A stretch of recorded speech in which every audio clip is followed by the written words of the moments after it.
Hello everyone, my name is Afshan Khan.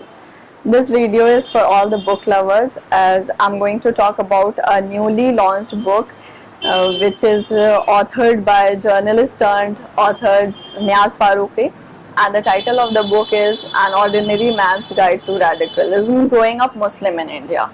So here is the book. As you can see, the cover page describes the title and the name of the author, and here is the passport size photo of the author, and you can understand from seeing the cover page what the book is going to talk about.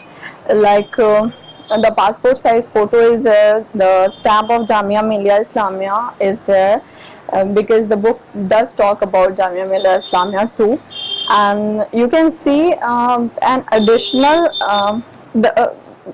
taweez and beard has been painted additionally to his original photograph in the book, for the cover of the book, because as you know that a normal every Muslim is stereotyped and he is expected to have a beard or wearing a taweez, or wearing a skull cap for that matter. So at the back of the book you can see there are many quotations which are written by the author himself. It has been taken from the book, and let's begin with talking about the highlights of the book. So the book centers around the infamous Batla House encounter, and there are several other narratives that are built around the main event. And he begins with his journey of childhood days in Bihar, and he then tells us how he moved to Delhi, how he joined one of the schools of Jamia. And talking about his childhood days, he says that he was a very overprotected child. He was grown up in an atmosphere of multiculturalism.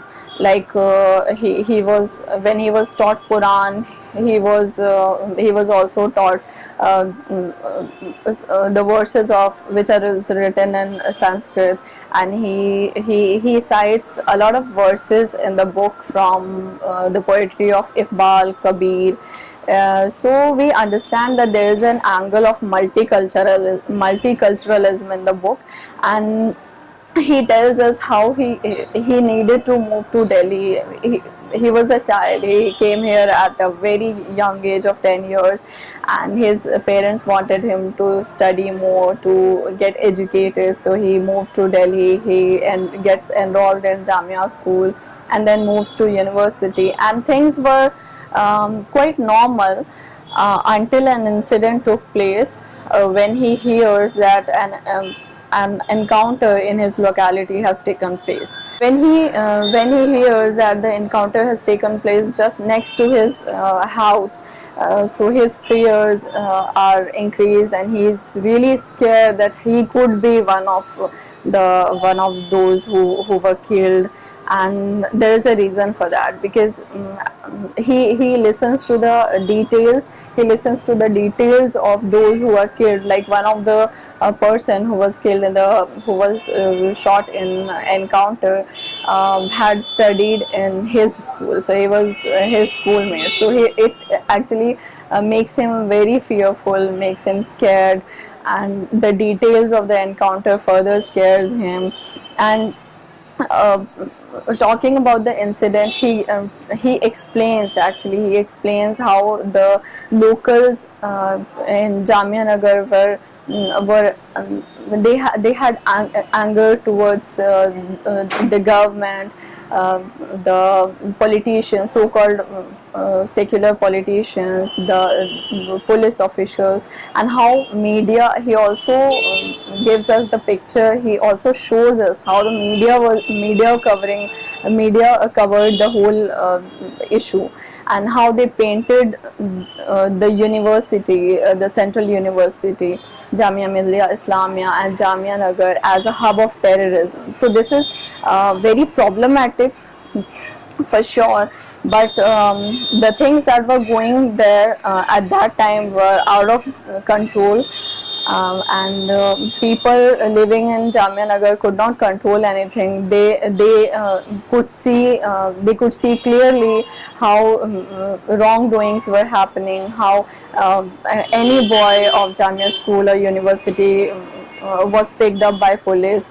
And one interesting thing, the most interesting thing about the book, I feel, is that Niaz Faruqi was never, the author of the book was never arrested. He was neither picked up or given any direct torture as such. But we read the book, we understand that he did go through mental tortures. When he, I will like to quote him from the book himself. He says that I, confused and disenchanted, I wanted to erase traces of every connection that could even remotely cause suspicion to fall on me. So he was scared that he could be one of those who were killed. He's scared that he could be arrested, because everybody who did not have any who was not, who should not be suspected, every innocent child was being arrested, was picked up. So he could be one of those. And he further says, I enjoined every community that I thought might even remotely appear like a jihadi influence: Islam, Quran, Urdu poetry. So he enjoined all the groups that were related to Abul Kalam Azad, Muhammad Iqbal, because everything could have happened at that time. The police did not need any evidence. They did not need the evidence, and they could make anyone fall into the category of terrorist. And he also explains how he would avoid phone calls from Saudi Arabia, and he was, obviously, because he was scared. And the more you whenever you turn the pages, you feel that his fears are increased. And how he managed to get out of those feelings, how he managed to get out of the fear of those phases of his life. For understanding that, you need to read the book. And one more thing, who were the heroes who brought this issue in mainstream media? Who were the people who raised questions against the narrative of police? So for knowing all these details, you need to read the book. And he does not just narrate everything. He shows us how how were the circumstances, how people were feeling, how media was reacting, how the so-called secular leaders were behaving. The role of everybody, almost everybody, is revealed in the book. And he gives you the reference of those people who courageously talked about the incident, who talked about, who raised questions against the narrative of the police.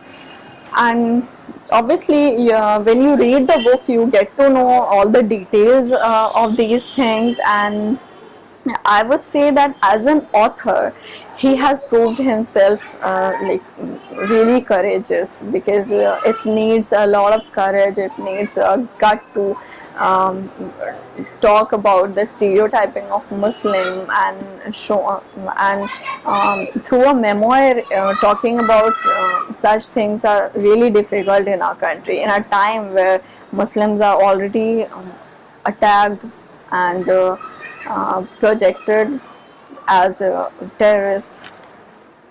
So one more thing that I feel is really important about the book, and that is that he gives you an angle of class and region as well in the book.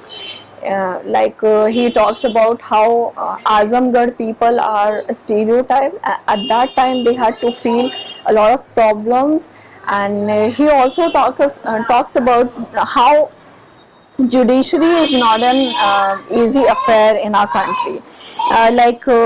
He says, my parents 1,000 kilometers away regretted buying this house in Batla House 6 years ago, but of course they still could not afford to buy anything elsewhere in the city, in places where the chances of a police encounter would be smaller. So he brings out the class, religion and regional issue as well. So thank you so much for watching this video.